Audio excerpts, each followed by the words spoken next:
Bismillahirrahmanirrahim. Assalamualaikum warahmatullahi wabarakatuh. Syukur alhamdulillah kita bisa berjumpa lagi di channel ini. Salawat dan salam selalu dan tetap tercurahkan kepada junjungan kita Nabi besar Muhammad sallallahu alaihi wasallam. Allahumma sholli ala sayyidina Muhammad wa ala ali sayyidina Muhammad. Harapan dan doa saya semoga saudaraku semuanya selalu diberikan kesehatan, dilapangkan rezekinya, diampuni dosa-dosanya, dan dipanjangkan umurnya. Amin ya rabbal alamin. Sahabat beriman yang dirahmati Allah, bagi sepasang suami istri, hubungan suami istri tidak hanya memberikan kesenangan, kebahagiaan, dan meningkatkan keharmonisan rumah tangga saja, namun juga mulia dan berpahala sebab dilakukan dalam kondisi halal. Hubungan suami istri juga dapat menjadi perekat atau kunci rumah tangga yang bahagia dan menjadi hak bagi keduanya, yakni suami dan istri. Agar lebih bahagia dan bersemangat ketika melakukan hubungan suami istri bagi yang sudah menikah, berikut 15 pahala berhubungan suami istri menurut Islam. Semoga menjadi motivasi untuk terus dekat dengan pasangan kita. Yang pertama, dinilai sebagai sedekah. Dalam sebuah hadis meriwayatkan bahwa hubungan badan antara kalian dengan istri atau hamba sahaya kalian adalah sedekah. Para sahabat lantas ada yang bertanya pada Rasulullah Shallallahu Alaihi Wasallam, "Wahai Rasulullah, apakah dengan kami mendatangi istri kami dengan syahwat itu mendapatkan pahala?" Beliau menjawab, "Bukankah jika kalian bersetubuh pada yang haram, kalian mendapatkan dosa? Oleh karenanya, jika kalian bersetubuh pada yang halal, tentu kalian akan mendapatkan pahala." Yang kedua, membersihkan jiwa. Uqail Al-Hambil berkata tentang hukum suami tidak memberi nafkah batin pada istri. "Ketika aku terkunci, mentok pada suatu permasalahan ilmu, maka aku panggil istriku untuk berhubungan badan. Ketika aku selesai, maka aku ambil kertas dan aku tuangkan ilmu padanya, mulai menulis. Karena jima dapat membersihkan pikiran dan menguatkan pemahaman." Lalu yang ketiga, mendapatkan pahala sepanjang melangkah dalam keseharian.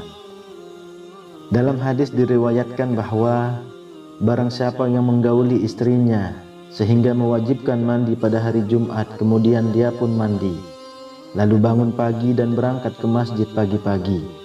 Dia berjalan dan tidak berkendara, kemudian duduk dekat imam dan mendengarkan khutbah dengan seksama tanpa senda gurau. Niscaya ia mendapat pahala amal dari setiap langkahnya selama setahun, balasan puasa dan sholat malam harinya.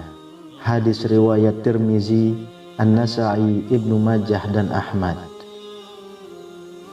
Yang keempat, memenuhi hak suami istri.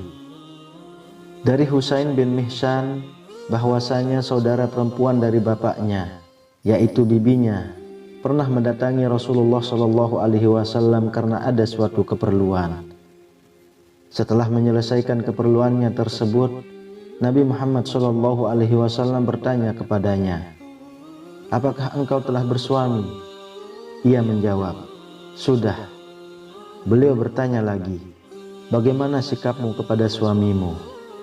Ia menjawab, "Aku tidak pernah mengurangi haknya kecuali yang aku tidak mampu mengerjakannya." Maka Rasulullah Shallallahu Alaihi Wasallam menjawab, "Perhatikanlah bagaimana hubunganmu dengannya, karena suamimu merupakan surgamu dan nerakamu." Nabi Shallallahu Alaihi Wasallam bersabda, "Demi Allah, yang jiwa Muhammad berada di tangannya, seorang wanita tidak akan bisa menunaikan hak Allah sebelum ia menunaikan hak suaminya. Andaikan suami meminta dirinya, padahal ia sedang berada di atas punggung unta, maka ia, istri, tetap tidak boleh menolak." Yang kelima, jalan ke surga. Dalam Quran Surah An-Nisa ayat 114, Allah Subhanahu wa Ta'ala berfirman, Tidak ada kebaikan pada kebanyakan bisikan-bisikan mereka, kecuali bisikan-bisikan dari orang yang menyuruh manusia memberi sedekah, atau berbuat ma'ruf, atau mengadakan perdamaian di antara manusia. Dan barang siapa yang berbuat demikian karena mencari keridhaan Allah, maka kelak kami memberi kepadanya pahala yang besar. Yang keenam, pahala seperti kurban.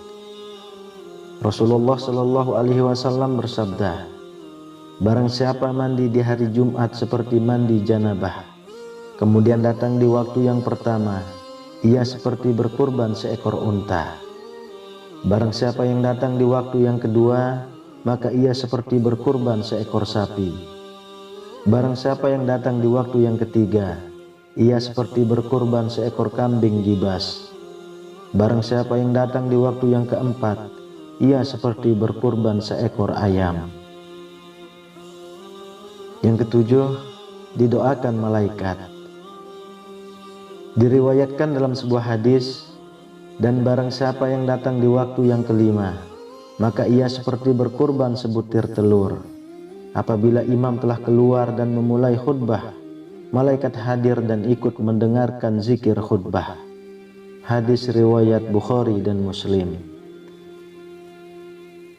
Kedelapan, jauh dari laknat. Dari Abu Hurairah radhiyallahu anhu, Rasulullah Shallallahu Alaihi Wasallam bersabda, jika seorang pria mengajak istrinya ke ranjang, lantas si istri enggan memenuhinya, maka malaikat akan melaknatnya hingga waktu subuh. Hadis riwayat Bukhari dan Muslim. Yang kesembilan, membahagiakan diri dan hati. Diriwayatkan dalam sebuah hadis bahwa sesungguhnya wanita datang dalam rupa setan dan pergi dalam rupa setan. Jika seorang di antara kalian melihat seorang wanita yang menakjubkan tanpa sengaja, maka hendaknya ia mendatangi bersetubuh dengan istrinya, karena hal itu akan menolak sesuatu berupa syahwat yang terdapat pada dirinya. Hadis riwayat Muslim. Yang kesepuluh, membuat hati sejuk. Dalam suatu hadis meriwayatkan, telah dijadikan kesenangan bagiku dari kehidupan dunia, istri, wewangian, dan dijadikannya penyejuk mata hatiku di dalam sholat. Hadis riwayat Ahmad, An-Nasa'i, At-Tabrani, Al-Baihaqi. Yang ke-11, pahala kasih sayang. Telah menceritakan kepadaku bapakku bahwa dia melaksanakan haji wada bersama Nabi Shallallahu Alaihi Wasallam. Beliau bertahmid dan memuji Allah. Beliau memberi peringatan dan nasihat. Beliau menuturkan cerita dalam hadisnya, lantas bersabda, ketahuilah, berbuat baiklah terhadap wanita karena mereka adalah tawanan kalian. Kalian tidak berhak atas mereka lebih dari itu, kecuali jika mereka melakukan perbuatan keji yang nyata. Jika mereka melakukannya, jauhilah mereka di tempat tidur dan pukullah mereka dengan pukulan yang tidak menyakitkan. Jika mereka mentaatimu, maka janganlah kamu mencari-cari jalan untuk menyusahkannya. Ketahuilah, kalian memiliki hak atas istri kalian, dan istri kalian memiliki hak atas kalian. Hak kalian atas istri kalian ialah dia tidak boleh memasukkan orang yang kalian benci ke tempat tidur kalian. Tidak boleh memasukkan seseorang yang kalian benci ke dalam rumah kalian.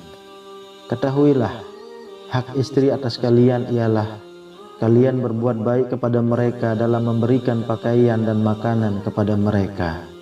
Hadis riwayat At-Tirmizi. Yang ke-12, menjadi pasangan terbaik. Aisyah radhiyallahu anha berkata, Rasulullah Shallallahu Alaihi Wasallam bersabda, sebaik-baik kalian adalah suami yang paling baik terhadap keluarganya, dan aku adalah yang paling baik terhadap keluargaku. Hadis riwayat At-Tirmizi. Ke-13, pahala mengalir sepanjang waktu. Pahala akan terus mengalir bagi suami istri yang berhubungan badan, sebab hubungan badan memberi kebahagiaan. Selain itu, dari kebahagiaan yang diberikan tersebut akan membuat pahala terus mengalir untuk keduanya, sehingga kasih sayang antara sesama selalu meningkat dan jauh dari permasalahan rumah tangga. Yang ke-14, mencegah keburukan. Dengan melakukan hubungan suami istri, tentu akan menjauhkan dari keburukan, yakni menjauhkan dari maksiat, baik itu zina mata, zina hati, dan sebagainya. Hal itu dikarenakan apa yang diinginkan telah dipenuhi oleh pasangannya atau suami dan istrinya, sehingga ia tidak butuh hal lain dari luar untuk bahagia. Cukup dengan istri atau suaminya saja. Kemudian yang ke-15, jauh dari maksiat. Dihalalkan bagi kamu pada malam hari bulan puasa bercampur dengan istri-istri kamu. Mereka adalah pakaian bagimu, dan kamu pun adalah pakaian bagi mereka. Allah mengetahui bahwasanya kamu tidak dapat menahan nafsumu. Karena itu Allah mengampuni kamu dan memberi maaf kepadamu. Maka sekarang campurilah mereka dan ikutilah apa yang telah ditetapkan Allah untukmu. Dan makan minumlah hingga terang bagimu benang putih dari benang hitam, yaitu fajar. Kemudian sempurnakanlah puasa itu sampai datang malam. Tetapi janganlah kamu campuri mereka itu sedang kamu beriktikaf dalam masjid. Itulah larangan Allah, maka janganlah kamu mendekatinya. Demikianlah Allah menerangkan ayat-ayatnya kepada manusia supaya mereka bertakwa. Quran Surah Al-Baqarah ayat 187. Sahabat beriman yang dirahmati Allah, semoga menjadi wawasan berkualitas dan menjadi motivasi untuk kita semua agar terus meningkatkan kedekatan dan kasih sayang dengan suami istri, sehingga dapat menjadikan hal tersebut sebagai jalan pahala dan dapat mencegah maksiat. Amin ya rabbal alamin. Wallahu a'lam bishawab.